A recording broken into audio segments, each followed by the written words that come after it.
Salut, c'est Anne Arteris.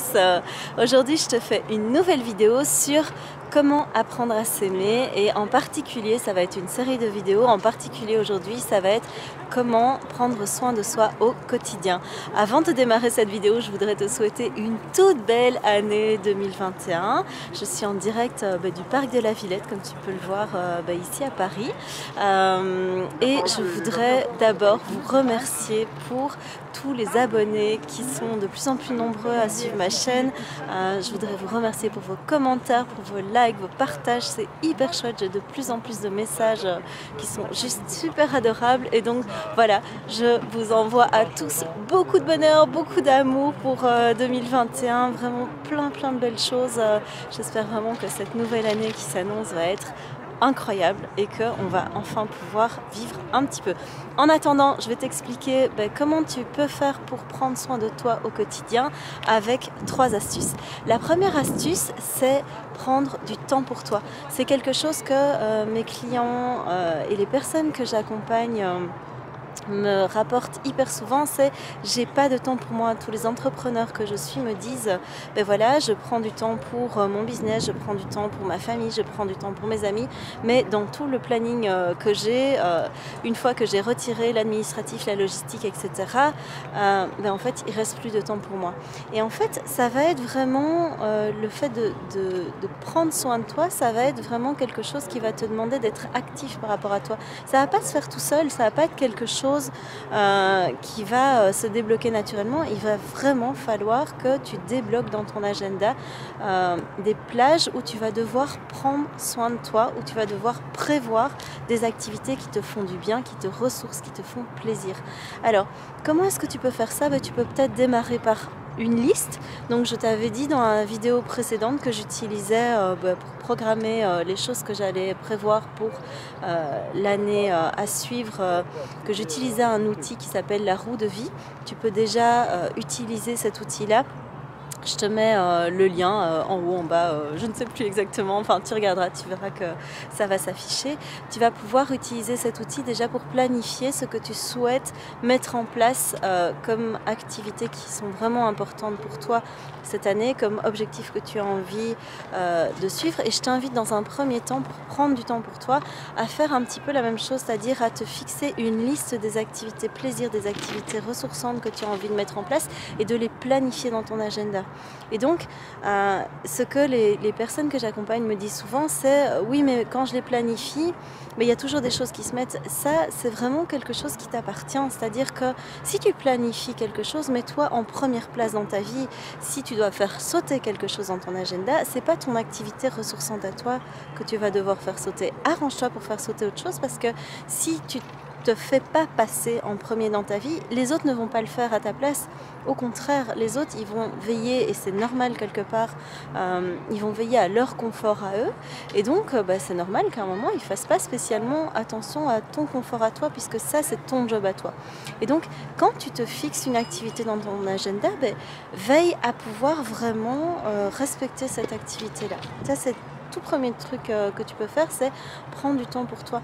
Alors voilà, moi ici, tu le vois, je prends du temps pour moi. Je me suis fixé un petit week-end avec ma compagne ici à Paris, juste pour flâner. Et donc, ok, il y a peut-être des restrictions par rapport à tout ce qui se passe actuellement, mais ça t'empêche pas de sortir, ça t'empêche pas de te balader, ça t'empêche pas de faire toute une série d'activités qui vont ni te demander beaucoup d'argent, ni te demander énormément de temps.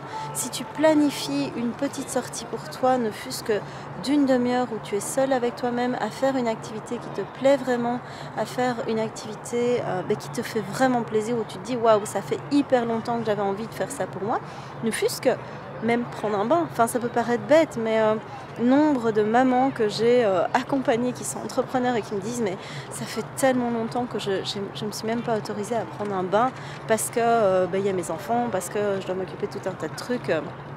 Et j'ai pas le temps de faire ça. C'est pas une question de temps, c'est une question de priorité que tu te fixes.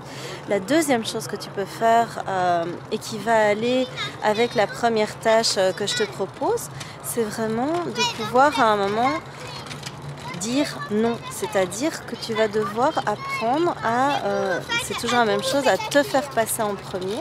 Et donc, quand tu te fais passer en premier, il va falloir que tu dises non à toute une série d'activités qui ne sont pas ressourçantes pour toi, qui ne sont pas une priorité, voire des activités qui ne t'apportent rien ou voilà, des relations que tu peux avoir où tu te dis mais ces relations-là me mangent énormément d'énergie, me mangent énormément de temps et en fait finalement c'est pas quelque chose qui est positif pour moi. Et donc ces activités-là, moi ce que je t'invite à faire, c'est vraiment demande-toi si c'est ressourçant pour toi, demande-toi pourquoi ça fait encore partie de ta vie, demande-toi qu'est-ce que ça t'apporte et regarde si tu peux faire du tri dans ces activités ou dans ces relations si elles ne sont pas voilà, totalement indispensables.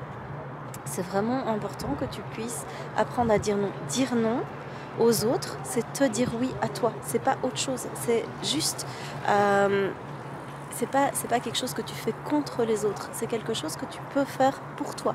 Et donc, en fait, l'idée, c'est que si les autres commencent à rouspéter, tu peux aussi leur expliquer que si tu veux pouvoir leur offrir des moments de qualité, si tu veux pouvoir leur offrir une attention qui est vraiment élevée, si tu peux pouvoir être vraiment à l'écoute d'eux, il faut que tu puisses d'abord te mettre à l'écoute de toi-même. Si tu ne te mets pas à l'écoute de toi-même, ça ne va pas être possible que tu aies un niveau de qualité attentionnelle ou de qualité de présence qui soit élevé. Et donc c'est vraiment à ça que te sert le fait de poser tes limites et le fait de pouvoir dire non. Outre le fait de, à un moment, pouvoir te respecter et le fait que tu n'es pas utile uniquement aux autres et que tu n'es pas à leur disposition, c'est pas ton job. La troisième chose que je t'invite à faire, donc le troisième tips que tu peux faire pour prendre soin de toi au quotidien, ça va être vraiment de pouvoir à un moment, de pouvoir... Oh, je suis distraite, il y a une voiture qui passe, je ne m'attendais pas à voir une voiture ici, tu vois, en contrebas, hop, et du coup ça m'a distraite, voilà. Une grande capacité de distractibilité, et donc voilà.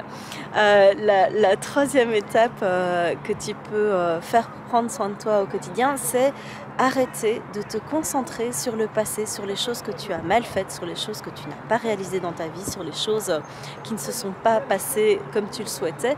Et donc vraiment, je t'invite à pouvoir te concentrer sur le présent, c'est-à-dire vraiment prendre du plaisir à ce que tu fais. Si dans l'activité que tu es en train de faire, si dans ce que tu vis dans ta vie de tous les jours, tu prends pas de plaisir, ben, demande-toi simplement mais comment est-ce que tu pourrais faire pour en prendre un peu plus. Demande-toi aussi qu'est-ce que tu pourrais faire dans ta vie, qu'est-ce que tu as envie de vivre, qu'est-ce que tu as envie de vivre comme expérience, qu'est-ce que tu as envie de planifier qui vraiment t'enchanterait, qui te ferait complètement kiffer. Et donc concentre-toi plus sur le présent et sur éventuellement le futur dans le sens qu'est-ce que j'ai envie de vivre, qu'est-ce que j'ai envie de programmer, plutôt que sur le passé, ce que tu n'as pas fait, tes échecs, etc.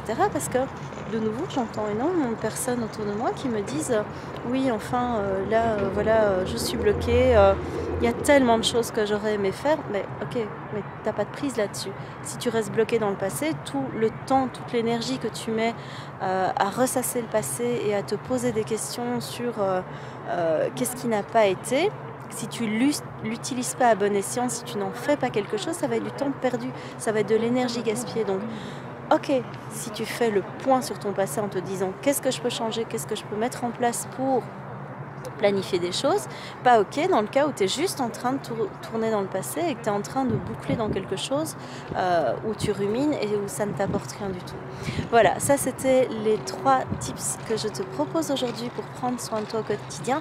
Démarre par là, tu vas voir que c'est des petites activités qui peuvent déjà complètement changer ta façon de te percevoir et la façon dont tu peux éprouver du plaisir dans ta vie.